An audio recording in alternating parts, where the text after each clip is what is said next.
Hello friends, कैसे हैं आप लोग। आशा करता हूं आप सभी लोग ठीक होंगे। फ्रेंड्स, एक बार फिर से स्वागत है हमारे यूट्यूब चैनल मेडी साइंस ट्यूटोरियल में। फ्रेंड्स, इस समय हम प्रिपरेशन कर रहे हैं एसजीपीजीआई से जो वैकेंसी निकली हुई है लैब टेक्नीशियन और जूनियर लैब टेक्नीशियन की।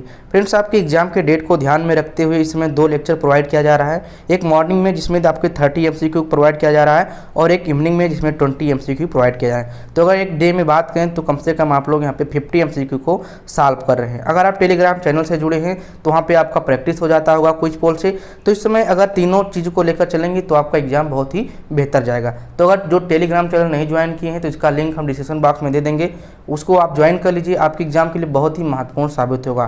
तो फ्रेंड्स, आते हैं अपने पहले प्रश्न पे। पहला प्रश्न जो हमारा है ये कह रहा है कि dot species produce golden yellow colonies on nutrient agar, यानी कि इनमें से कौन सा स्पीसीज है जो कि न्यूट्रिएंट अगार पर गोल्डन येलो कॉलोनीज को शो करता है। ऑप्शन जो हमारे दिए हैं स्ट्रेप्टोकोकस सेट्रस है, स्ट्रेप्टोकोकस ऑरियस है, स्ट्रेप्टोकोकस एल्बस है, ठीक है।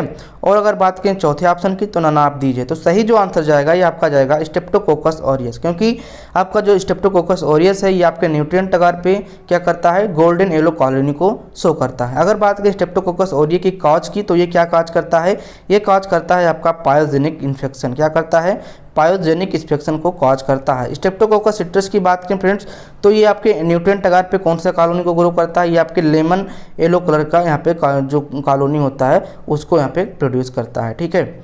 चलिए फ्रेंड्स, आते हैं सेकंड नंबर के क्वेश्चन पे।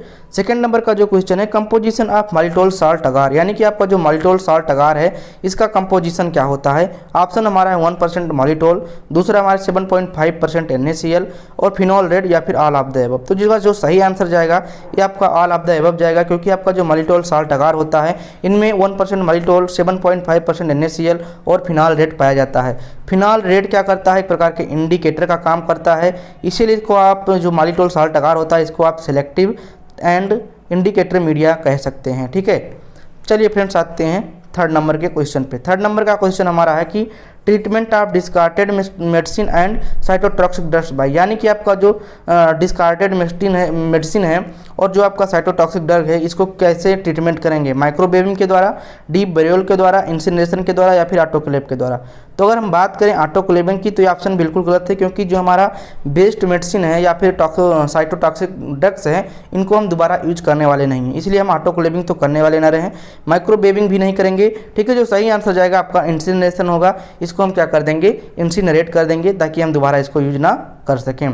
चौथा नंबर जो क्वेश्चन हमारा है total percentage of non hazardous weight, यानी कि आपका टोटल परसेंटेज अगर बात करें नॉन हजारियस वेट की तो कितना होता है। तो आपके मेडिकल में 80% जो होता है ये क्या होता है, बिना घातक बेस्ड होता है, ठीक है। अगर 15% की बात करें तो क्या होता है, इन्फेक्शियस बेस्ड होता है। क्या होता है, इन्फेक्शियस बेस्ड होता है। और 5% की बात करें तो इसमें क्या आता है, नॉन इन्फेक्शियस बेस्ड 15% हो गया। और अगर यहाँ पे 3% की बात करें तो 3% में कौन सा आता है, 3% में ऐसे बेस्ड आते हैं जो कि यहाँ पे नॉन इन्फेक्शियस होते हैं बट इनके द्वारा घातक बीमारी हो सकती है। जैसे कि नॉन इन्फेक्शियस मतलब हो गया कि एक दूसरे से बीमारी फैल नहीं सकता है, बट घातक बीमारी मतलब क्या हुआ, जैसे एक्सरे की किरणें आपके पड़ गई तो इससे आपको बहुत घातक बीमारी हो सकती है, ठीक है। तो इस प्रकार से 3% में वो आते हैं, 80% में नॉन इन्फेक्शियस आते हैं, यानी कि इनके द्वारा बीमारी नहीं हो सकती। 15% ऐसे हैं जिनके द्वारा बीमारी हो सकती है, इसको कहते हैं इन्फेक्शियस बेस्ड, ठीक है। चलिए 5 नंबर के क्वेश्चन पे आते हैं। 5 नंबर का जो क्वेश्चन है 100% in flowing steam for 30 minute each on 3 successive day. ये कह रहा है कि आपका एक सिस्टम है जिसमें किसी भी चीज़ को मतलब कोई स्पेसिमेन लिए हुए हैं जिस पे आप क्या करें 100 डिग्री सेल्सियस दे रहे हैं, ठीक है, फ्लोटिंग सिस्टम में, और 30 मिनट तक दे रहे हैं, ठीक है। और यही प्रक्रिया आप क्या करते रहेंगे 3 सक्सेसिव डे तक करते रहेंगे। तो ये क्या कहलाएगा, टेंडलाइजेशन कहलाएगा, पास्चुराइजेशन कहलाएगा या फिर स्टलाइजेशन कहलाएगा। तो देखिए स्टलाइजेशन तो ये है, बट ये स्टलाइजेशन का एक प्रकार है, तो इसमें कौन सा प्रकार हो सकता है, पास्चुराइजेशन या फिर टेंडलाइजेशन। तो ऑप्शन जो सही जाएगा वो आपका ए वाला सही जाएगा, टेंडलाइजेशन, ठीक है। चलिए 6 नंबर के क्वेश्चन पे आते हैं। 6 नंबर का क्वेश्चन है this is not part of microtome, यानी कि इनमें से एक ऐसा चीज़ है जो कि माइक्रोटोम का पार्ट नहीं है। ब्लैक होल्डर, नाइफ कैरियर या फिर आई पीस, नॉन ऑफ दिस। तो यहाँ पे अगर सही आंसर की बात करें तो इसका होगा आई पीस। आई पीस किसका पार्ट होता है, ये आपके माइक्रोस्कोप का पार्ट होता है, ना कि माइक्रोटोम का, ठीक है। चलिए 7 नंबर के क्वेश्चन पे आते हैं।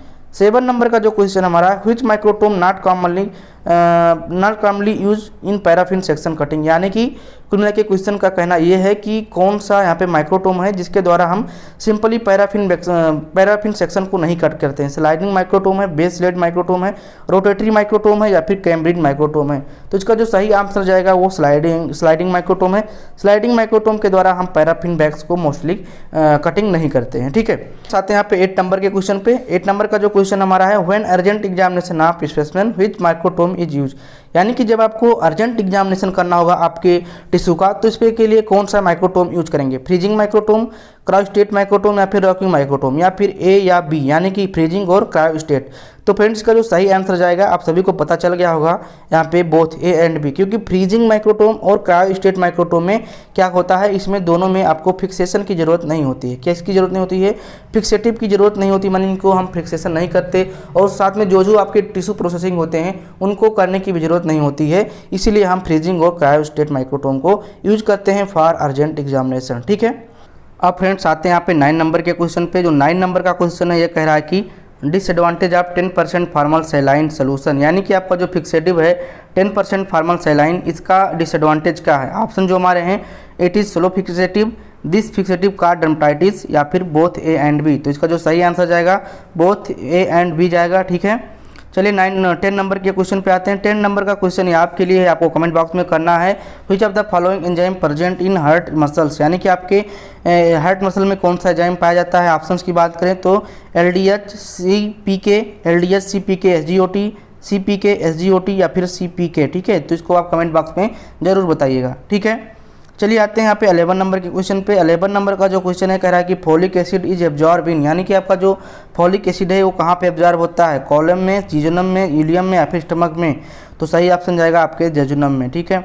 अब फ्रेंड्स यहाँ पे आते हैं 12 नंबर के क्वेश्चन में। 12 नंबर के क्वेश्चन में कह रहा है कि what is the normal value of WBC, यानी कि आपके व्हाइट ब्लड सेल का जो नॉर्मल वैल्यू है यह क्या होता है। इसको आप TLC यानी कि टोटल ल्यूकोसाइट काउंट भी कह सकते हैं। और यहाँ पे थोड़ा सा ध्यान दीजिएगा, यहाँ पे आपका 22 हो जाएगा और यहाँ पे 11,000 हो जाएगा, ठीक है, 11,000 हो जाएगा, ठीक है। तो ऑप्शन जो हमारे दिए 2000 से 6000 पर क्यूबिक ऑफ ब्लड, 4000 से 11000 पर क्यूबिक ऑफ ब्लड, 11000 से 14000 पर क्यूबिक ऑफ ब्लड, 15000 से 17000 पर क्यूबिक ऑफ ब्लड। तो इसका जो सही आंसर जाएगा 4000 से 11000 पर क्यूबिक ऑफ ब्लड। अगर ये 11000 से 14000 या 15000 से 17000 यहाँ पे अगर आता है तो इसको ल्यूकेमिया के केस में कंसीडर किया जाता है, ठीक है। चलिए आते हैं यहाँ पे 13 नंबर के क्वेश्चन पे। 13 नंबर का जो क्वेश्चन कह रहा है कि reduction of granulocyte is called. तो फ्रेंड्स यहाँ पे आप ग्रेनुलोसाइट ना करके यहाँ पे आप कर दीजिए सीधे ल्यूकोसाइट, ठीक है। यहाँ पे क्या कर दीजिए, ल्यूकोसाइट कर दीजिए। और reduction of leucocyte is called, तो आपके जो ल्यूकोसाइट है उसको क्या कहा जाता है। तो फ्रेंड किसी भी समय किसी भी वैल्यू का अगर डिक्रीज हो रहा है तो उसको पीनिया में घोषित कर देते हैं। जैसे अगर यहाँ पे बात करें ल्यूकोसाइट का पीनिया में बदलेंगे तो ल्यूकोपीनिया हो जाएगा। तो ऑप्शन नंबर यहाँ पे क्या सही जाएगा, डी वाला। अगर बात करें थ्रोम्बोसाइटोपिनिया, तो थ्रोम्बोसाइटोपिनिया का मतलब होगा कि आपका जो प्लेटलेट है उसका वैल्यू जो है वो नॉर्मल से कम हो रहा है। नॉर्मल वैल्यू इसका क्या होता है, 1.5 लाख से 4.5 लाख सेल पर क्यूबिक ऑफ सेल, ठीक है। चलिए फ्रेंड्स आते हैं यहाँ पे 14 नंबर के क्वेश्चन में। 14 नंबर का जो क्वेश्चन है, commonly use RBC diluting fluid in laboratory is, यानी कि आपका कौन सा यहाँ पे डाइल्यूटिंग फ्लूइड है जो कि RBC के लिए यूज करते हैं, जो कि कॉमन यूज होता है आपके लेबोरेटरी में। तो फ्रेंड्स यहाँ पे अगर बात करें हेम्स फ्लूइड की, गोबर सोल्यूशन की, टॉयसन फ्लूइड की या फिर ऑल ऑप्शन, तो ये क्वेश्चन हम बार बार आपको करा रहे हैं क्योंकि ये इंपॉर्टेंट है, इसलिए इसको आप रट लीजिए। इसका जो सही आंसर जाएगा ऑल ऑप्शन जाएगा, ठीक है। चलिए आते हैं 15 नंबर के क्वेश्चन पे। 15 नंबर का जो क्वेश्चन कह रहा है कि normal range of direct bilirubin, यानी कि आपके जो डायरेक्ट बिलिरुबिन है उसका नॉर्मल रेंज क्या होता है। तो फ्रेंड्स यहाँ पे 2 ऑप्शन आपको दिखाई दे रहे होंगे, अप टू 0.5 मिलीग्राम पर DL और 0.5 मिलीग्राम पर DL। तो इसलिए हमने रखा है क्योंकि आप इसको एक डायरेक्ट कर दीजिए, इसको डायरेक्ट बिलिरुबिन कर दीजिए, ठीक है, और इसको कर दीजिए इनडायरेक्ट। दोनों का जो रेंज होता है क्या होता है, सेम होता है, ठीक है।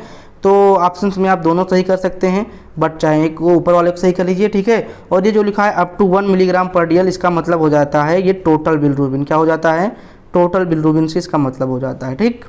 तो आपको यहाँ पे तीनों चीज़ समझ में आ गई होगी कि टोटल बिलिरुबिन का नॉर्मल रेंज कितना होगा, डायरेक्ट का कितना होगा और इनडायरेक्ट का कितना होगा। डायरेक्ट इनडायरेक्ट का सेम रहता है अप टू 0.5 मिलीग्राम पर DL, ठीक।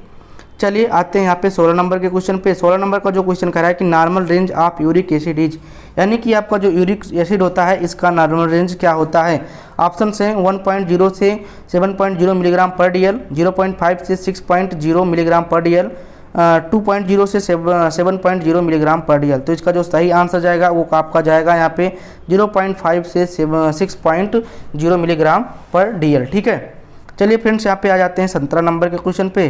17 नंबर का क्वेश्चन कह रहा है कि normal range of insulin clearance test. तो ध्यान दीजिएगा, यहाँ पे इंसुलिन क्लियरेंस टेस्ट पूछा गया है, तो कंफ्यूज मत होइएगा। और ये जो क्वेश्चन है ये मेल के लिए पूछा गया है। ठीक है, तो अगर हम मेल में बात करें तो ऑप्शन जो हमारे हैं 110 से 150 मिलीग्राम पर मिनट, और 105 से लेकर 132 मिलीग्राम पर मिनट, और 3.8 से लेकर 5.6 मिलीग्राम पर मिनट। तो इसका जो सही आंसर जाएगा वो जाएगा 110 से 150 मिलीग्राम पर मिनट होगा। बट अगर फीमेल के केस में बात करें तो फीमेल के केस में 105 से लेकर 132 मिलीग्राम पर मिनट हो जाएगा। ठीक है, तो ध्यान रखिएगा, यहाँ पे हमने फीमेल का भी रख दिया था ऑप्शन में, इसीलिए कि बताने में आसानी हो। ठीक है, तो इंसुलिन क्लियरेंस टेस्ट का जो मेल में होता है 110 से 150 मिलीग्राम पर मिनट होता है, और फीमेल में होता है 105 से लेकर 132 मिलीग्राम पर मिनट होता है। ठीक है, अब आते हैं 18 नंबर के क्वेश्चन पे। 18 नंबर का जो क्वेश्चन है normal range of creatinine clearance, यानी कि आपका जो क्रेटिनिन क्लियरेंस टेस्ट होता है ये मेल में कितना होता है। तो ऑप्शन हमारे हैं 97 से 137 मिलीग्राम पर मिनट, 88 से 128 मिलीग्राम पर मिनट, 671 से 766 मिलीग्राम पर मिनट। तो ऑप्शन सही जाएगा ये वाला। ठीक है, 97 से लेकर 137 मिलीग्राम पर मिनट होता है आपके मेल में, और फीमेल की बात करें तो 88 से 128 मिलीग्राम पर मिनट होता है। तो दोनों यहाँ पे नॉर्मल रेंज आपको पता चल गया होगा क्रेटिनिन क्लियरेंस टेस्ट का। ठीक है, चलिए फ्रेंड्स आते हैं 19 नंबर के क्वेश्चन पे। 19 नंबर का क्वेश्चन थोड़ा सा अच्छा क्वेश्चन है, थोड़ा समझाने की कोशिश करेंगे। Blue colour of Benedict test result, यानी कि जब आप यूरिन का टेस्ट कर रहे होते हैं, अगर आपके यूरिन का टेस्ट जब बेंडिक सोल्यूशन आप डाल दिए, हीट कर दिए, तो अगर ब्लू कलर का ही रह जाता है आपका सैंपल, तो ये किस चीज़ को कंसीडर करता है? नेगेटिव टेस्ट बताएगा, पॉजिटिव टेस्ट बताएगा, या फिर टेस्ट बताएगा, या फिर नॉन ऑफ दीज बताएगा। तो हम आपको बता दें कि जब ब्लू कलर ही रह जाता है तो आपको ये जो टेस्ट होता है ये नेगेटिव हो जाता है। ठीक है, अब आपको थोड़ा सा यहाँ पे ट्रेस करना है। कैसे ट्रेस करते हैं, देखिए यहाँ पे वाई लिखिए। ठीक है, नीचे से आप लिखिए BOY। ठीक है, फिर ऊपर लिख दिए G।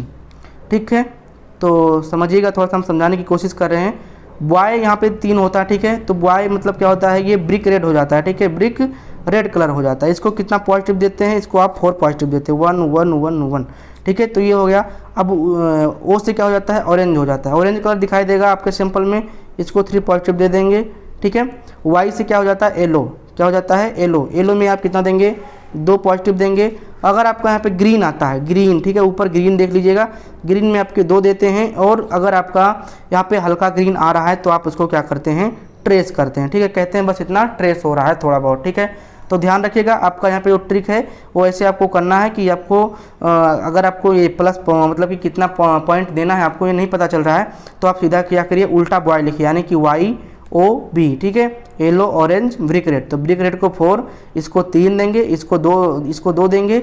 ठीक है, और आपकी ग्रीन ऊपर कर दीजिएगा, ग्रीन को कितना देंगे, 1 देंगे, और एक फिर ट्रेस होता है अगर हल्का ग्रीन आ रहा है तो कुल मिला के आपको ये बात समझ में आ गया होगा कि अगर बेंडिक टेस्ट आप डाले हैं आपके यूरिन में और इसको हीट किए हैं, लास्ट में भी आपका ब्लू आता है, तो ये आपके बेंडिक सोल्यूशन का ही कलर है, इसीलिए आप इसको नेगेटिव ही देंगे। ठीक है, 20 नंबर का क्वेश्चन है आपके लिए है, ये कह रहा है कि what is the specific gravity of pancreatic juice, यानी कि आपके जो पैनक्रियाटिक जूस है इसका स्पेसिफिक ग्रेविटी क्या होता है। चलिए इसका आंसर हम बता ही देते हैं, इसका आंसर हो जाएगा 1.007। ठीक है, और स्पेसिफिक ग्रेविटी का कोई भी मात्रक नहीं होता है, इसीलिए आप ध्यान रखिएगा, कोई भी मात्रक नहीं करना है। तो आपको जो जवाब देना था वो कौन सा क्वेश्चन था, आपको क्वेश्चन देना है कि नॉर्मल जो आपका हार्ट होता है, हार्ट के मसल्स में कौन से एंजाइम पाए जाते हैं। ठीक है, तो इस प्रकार से हमने यहाँ पे 20 क्वेश्चन कर लिए हैं। ठीक है, अगर आपको कोई डाउट है तो आप कमेंट बॉक्स में जरूर इसको करिएगा। अगर आपको अच्छा लगा है तो इसको लाइक कर सकते हैं। ठीक है, अगर आपके कोई दोस्त यहाँ पे तैयारी कर रहे हैं SGPGI से, ठीक है, तो आप उनको शेयर भी कर सकते हैं। तो आज के लिए इतना ही, आप अपना पढ़ाई करते रहिए और साथ साथ में अपना ध्यान रखिए। Thank you.